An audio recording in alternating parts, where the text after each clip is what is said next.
अस्सलाम वालेकुम। बेनज़ीर भुट्टो और आसिफ अली जरदारी की मुबैना करप्शन से मुतल्लिक रेमंड बेकर ने अपनी किताब कैपिटलिज्म एक्लिसील में जो कुछ लिखा है वो गुज़िश्ता वीडियोज़ में तफसील के साथ हम आपके सामने रख चुके हैं। जब ये सीरीज़ मैंने शुरू की थी तो मैंने ये कहा था कि भुट्टो ख़ानदान को तफसीलन कवर करने के बाद जो कुछ इल्ज़ामात, जो स्कैंडल्स, जो कमीशन, रिश्वत की तफसीलात रकम की है रेमंड बेकर साहब ने, उनको बयान करने के बाद हम शरीफ खानदान की जानिब आएंगे कि उनके मुतल्लिक क्या लिखा गया है इस किताब के अंदर। रेमंड बेकर साहब से मुतल्लिक भी मैंने आपको बताया था कि इन्हें दुनिया भर में जो है एक मुस्तनिद नाम समझा जाता है। करप्शन और मनी लॉन्ड्रिंग के जो अमूर हैं, जो ब्लैक मनी है, उससे मुतल्लिक जो जुड़े हुए अमूर हैं, उनके मुतल्लिक इन्हें एक्सपर्ट समझा जाता है, अथॉरिटी समझा जाता है। तो इन्होंने कैपिटलिज्म एक्लिसील में जहां दीगर दुनिया के करप्ट अफराद का जिक्र किया है, उनकी जानिब से मुबैना तौर पर अपनी अक़वाम की दौलत चुराने का जिक्र किया है, इंकशाफात किए हैं, वहाँ पर पाकिस्तान के दो ख़ानदानों का उन्होंने बिलखसूस जिक्र किया है, जिसमें एक भुट्टो ख़ानदान है जो अभी जरदारी ख़ानदान की शक्ल में हमारे सामने मौजूद है, और दूसरा नवाज शरीफ का ख़ानदान है, यानी कि शरीफ ख़ानदान। रेमंड बेकर साहब ने नवाज शरीफ फैमिली से मुतल्लिक जो इंकशाफात किए हैं वो उन्हीं के अल्फाज में मैं आपके सामने रख देता हूँ। उन्होंने लिखा है कि जहाँ बेनज़ीर भुट्टो को जर्नैलों से इस वजह से नफरत थी कि उन्होंने उसके वालिद जुल्फ़िकार अली भुट्टो को फांसी पर चढ़ाया था, तो नवाज शरीफ ने शुरू से ही अंदाज़ा लगा लिया था कि पाकिस्तान में असल ताकत जर्नैलों के पास थी। यानी कि बेनज़ीर भुट्टो साहिबा जो थी, जाहिर है उनके वालिद को फांसी पर चढ़ाया गया था जनरल ज़िया उल हक के दौर में, और ये फौजी हुकूमत का इक़दाम था जिसे आज तक क्रिटिसाइज़ करती है पीपल्स पार्टी, मजलूमियत का रोना भी रोती है, सारी चीज़ें करती है। अदलिया को इस्तेमाल करके फ़ौजी हुकूमत ने जुल्फ़िकार अली भुट्टो को जो था फांसी के फंदे पर चढ़ा दिया था। इस वजह से जाहिर है वो उनकी बेटी थी बेनज़ीर भुट्टो साहिबा, तो उनको रेमंड बेकर साहब के बकौल जर्नैलों से नफरत थी। लेकिन नवाज शरीफ साहब से मुतल्लिक उन्होंने लिखा है कि उनको अंदाज़ा हो गया था शुरू से, वो चूँकि जर्नैलों से उन्हें कोई शिकायत नहीं थी, तो उन्हें शुरू से ही अंदाज़ा था, हो गया था कि असल जो पावर है, इक़्तिदार है, जो ताकत का सरचश्मा है, वो पाकिस्तान के जर्नैल ही है। ये लिखा है रेमंड बेकर साहब ने। अब उन्होंने आगे जो है शरीफ फैमिली का जो कारोबार है, इत्तेफाक फाउंड्री, उसकी जब बुनियाद रखी गई, वो कैसे फिर नेशनलाइज हुआ, इससे मुतल्लिक लिखा है कि नवाज शरीफ के वालिद ने 1939 में एक फाउंड्री की बुनियाद रखी थी। उनके वालिद ने अपने 6 भाइयों के हमरा कई बरस तक जिद्दोजहद की इस कारोबार के साथ। फिर 1972 में यह हुआ कि जुल्फ़िकार अली भुट्टो की हुकूमत ने उनके कारोबार को नेशनलाइज कर दिया। इससे भुट्टो और शरीफों के माबैन दिहाइयों की जो दुश्मनी है, जो हमने 90 की दिहाई में देखी और आज तक इससे मुतल्लिक बात होती रहती है दोनों खानदानों की जानिब से, ये दुश्मनी पैदा हो गई। फिर रेमंड बेकर साहब के बकौल के जनरल ज़िया के इक़्तिदार में आने के बाद इत्तेफाक फाउंड्री नामी जो कारोबार था वो 1980 में शरीफ खानदान को लौटा दिया गया। नवाज शरीफ जो थे इस कारोबार के डायरेक्टर बन गए और उन्होंने सीनियर फौजी अफसरान से ताल्लुकात उस्तवार कर लिए। चूँकि शुरू में उन्होंने लिखा है कि वो समझ चुके थे, उन्हें इस राज का पता चल गया था कि ताकत कहाँ से आती है, तो वो जब डायरेक्टर बने अपने कारोबार के, तो उन्होंने सीनियर जो फौजी अफसरान से उनके साथ ताल्लुकात जो थे बना लिए। इससे उनकी बतौर वजीर खजाना पंजाब तैनाती हुई। 80 के अंदर वो डायरेक्टर बने। उसके बाद क्या था, रेमंड बेकर साहब के बकौल जर्नैलों से उन्होंने ताल्लुकात बनाए और इसके सिले में उन्हें वजारत खजाना जो थी 1981 में पंजाब की मिल गई।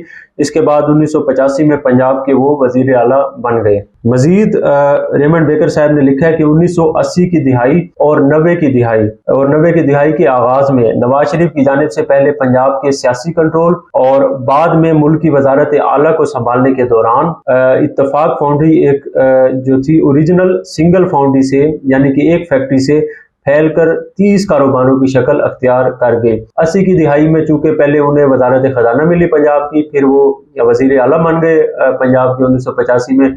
उसके बाद 1988 में जब ज़िया उल हक साहब ने जो था असम्बलियाँ तोड़ दी थी, बाद में उनका इंतकाल हो गया त्यारा हादसा जो केस था उसके अंदर। उसके बाद जो था जो इलेक्शन हुए थे उसके नतीजे में नवाज शरीफ साहब को फिर वजारत आला मिल गई पंजाब की। फिर 1990 का जो इलेक्शन था उसके नतीजे में वो फौज की मदद से जो असगर खान केस की शक्ल में जिसकी तफसीलात हमारे सामने हैं, ISI ने पैसे बांटे थे सियासतदानों के अंदर, वो इस्लामी जमहूरी इत्तेहाद की प्लेटफॉर्म से मुल्क के वज़ीर आज़म बन गए पहली दफ़ा। तो 90 की दिहाई के आगाज़ में यानी कि 1990 से 93 तक वो इस ओहदे पर बराजमान रहे। इस दौरान बेकर साहब ने यह लिखा है कि उनकी जो एक इत्तेफाक फाउंड्री थी 80 की दिहाई के आगाज़ से लेकर 93 के अरसे तक वो फैल कर 30 कारोबारों की शक्ल अख्तियार कर गई। अब ये देखें 1939 में यह कारोबार शुरू हुआ था, 1972 तक ये इत्तेफाक फाउंड्री ही रही, इसने कोई इतनी ज़्यादा तरक्की नहीं की, ये भी वो लिख चुके हैं शुरू में। लेकिन जो 80 की दिहाई से सफ़र शुरू हुआ इत्तेफाक फाउंड्री का सिंगल फैक्ट्री की शक्ल में, वो 90 की दिहाई के आगाज़ के अंदर एक थोड़े से अरसे में जो थी 30 फैक्ट्रियों की शक्ल में फैल गई। अब ये कारोबार किस किस शक्ल में थे शरीफ ख़ानदान के, उससे मुतल्लिक बताया गया इस किताब में कि इनमें स्टील, चीनी, पेपर और टेक्सटाइल के कारोबार शामिल थे। तो उनका कारोबार का दायरा जो था वो वसी हो गया और कंबाइंड जो रेवेन्यू था शरीफ ख़ानदान की इन फैक्ट्रियों का 30 से ज़ायद जो हो गई थी, 30 कारोबारों तक जो फैल गई थी, वो $400 मिलियन हो गया था उस टाइम। 1900 जो 90 था 93 का अरसा है, उस दौरान इतना ज़्यादा इसका जो मुश्तरका रेवेन्यू था वो बढ़ चुका था, जिससे ये पाकिस्तान की का एक बड़ा निजी ग्रुप बन गया। तो जब उन्हें इक़्तिदार मिला, ताकत मिली, हुकूमती वसाइल मिले, अख्तियारात जो था उसके नाजायज़ इस्तेमाल के मौके मिले, तो ये जो कारोबार था बकौल रेमंड बेकर साहब पाकिस्तान का एक बड़ा निजी कारोबार बन गया। अब इस दौरान इन्होंने बैंकों से अरबों मालियत के कर्जे भी लिए थे, इन कर्जों के ऊपर ये बैंक फला फूला था, कानून साजियाँ ऐसी की गई थी, कवानीन से छूट ली गई थी, कौमी इदारों का पाकिस्तान रेलवे का भी इस्तेमाल किया गया था। इत्तेफाक फाउंड्री का जो कबाड़ था, लोहा था, उसको ढोने के लिए रेलवे को नुकसान होता रहा और जो इत्तेफाक ग्रुप की फैक्ट्रियाँ थी वो फलती फूलती रही, उनको फ़ायदा होता रहा। कौमी इदारे जो थे वो खसारे में जाते रहे और इत्तेफाक ग्रुप का जो कारोबार था वो मुनाफे बटोरता रहा।